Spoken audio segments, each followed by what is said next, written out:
Welcome back to the Independent Republican, Mike Graham, right here on Talk TV. How about this from Nick? Hi, Mike. Once again, the UK taxpayer takes it up the jacksie thanks to rat lawyers that make millions suing the government on behalf of criminals. I think that's absolutely right. Mike, the country is falling apart, and some say we are skint. Meanwhile, Sunak is hosting a conference about Ukraine, after which doubtless will be putting billions in to help rebuild it. About time Sunak, Hunt and the rest of the cabinet concentrated on their day jobs, says Terry in Birmingham. I think that's absolutely right.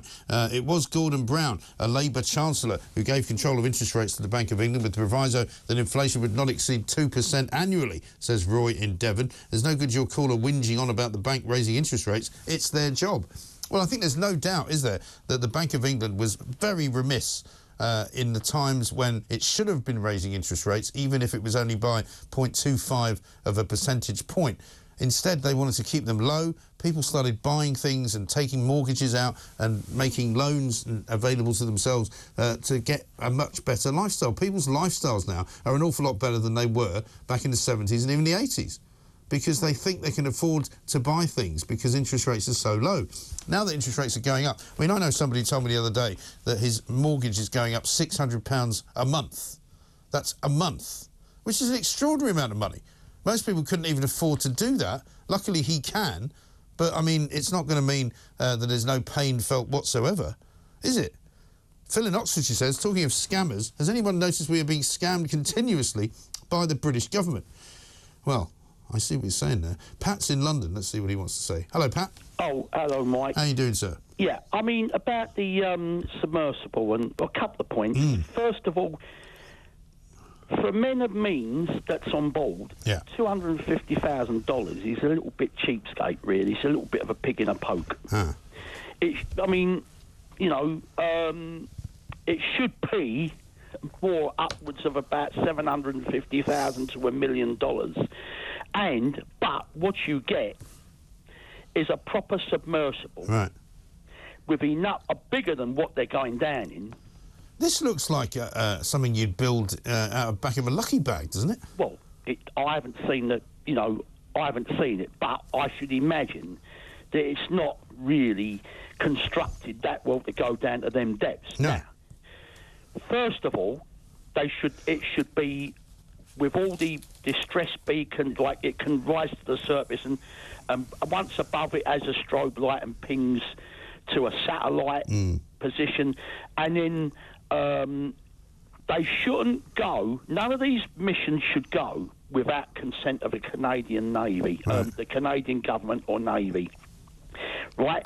So that there doesn't seem to be any regulations at all. It seems like you can just put anything you want like in the water and tell them you're going to go down to a depth of 12,000 feet and see how you get on. Right. That's it's bonkers, isn't it? That's bonkers, yes. So what they should do, any of them companies, they should get somebody from the Canadian Navy or whoever builds these subs in Canada or America should come and see these firms and they'd say, that's passed, that's not. Right? First of all, they should be a lot bigger with a lot of safety protocols in. Now, secondly, they've been down there since Sunday. Have they, I mean, what drinking water, fresh drinking water have they got? What food have they got?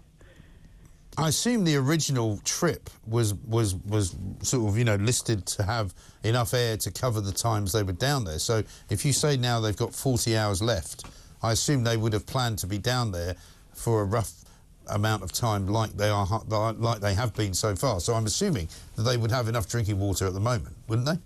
Oh, you're not aboard, Mike.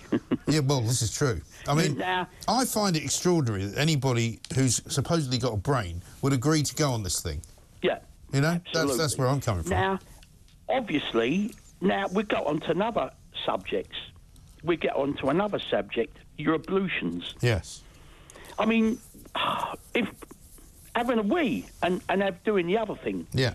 Now, it must not be fun. It must stink the sub out. Well, so, apparently there's a small door, and it's a bit sort of, shall we say, claustrophobic. I mean, I would not fancy... I mean, I cannot imagine anything worse than this. I'll tell you what now. I wouldn't go at the bottom of the River Thames in it. No. I'll tell you what now. See that bloke who's a billionaire, and I hope he comes up. I don't wish anybody ill. I hope they get out alive.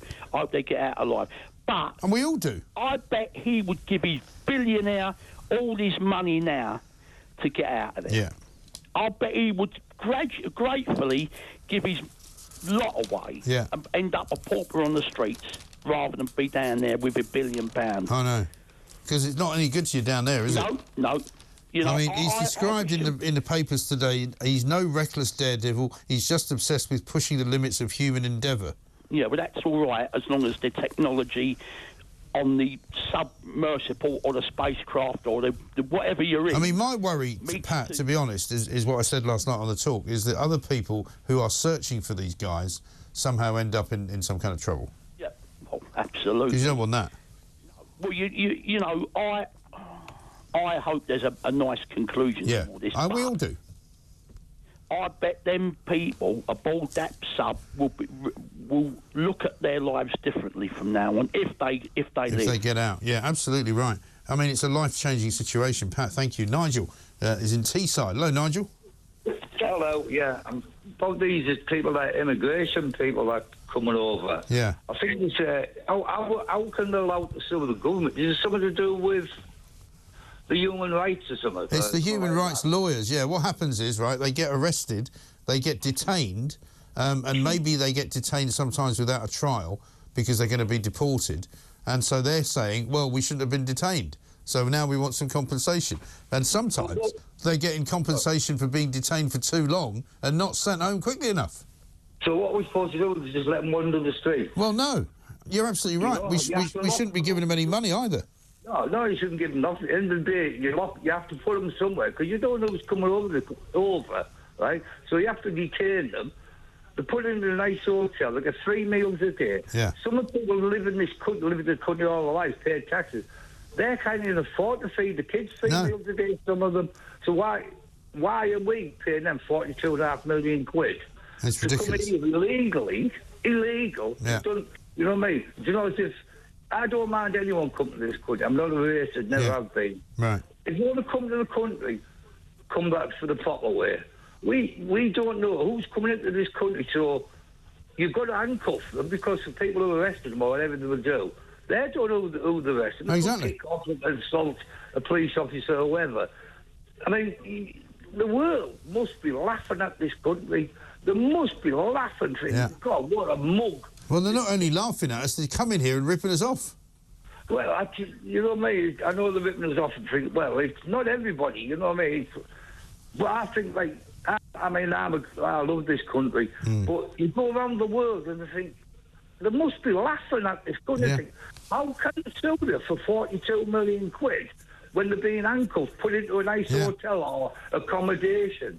To me, if you come to this country illegally, you go into a detention centre and you stay there till you process if it takes 6 months. Well, hang on. How about this? How about this, Nigel? If you come here illegally, you can't stay and you get sent back straight away. Well, yeah. But you know, why should we process them? If they want to break the law to come here, they're not welcome. Simple. Yeah. I don't. Yeah. But it's like the government paid Rwanda 50 million quid. Yeah. To send them there. Yeah. No one's ever been sent there. Where's this 50 million quid gone? Well, God knows. They haven't sent anybody there either. You know what I mean? It just annoys me. It's a shambles, isn't it?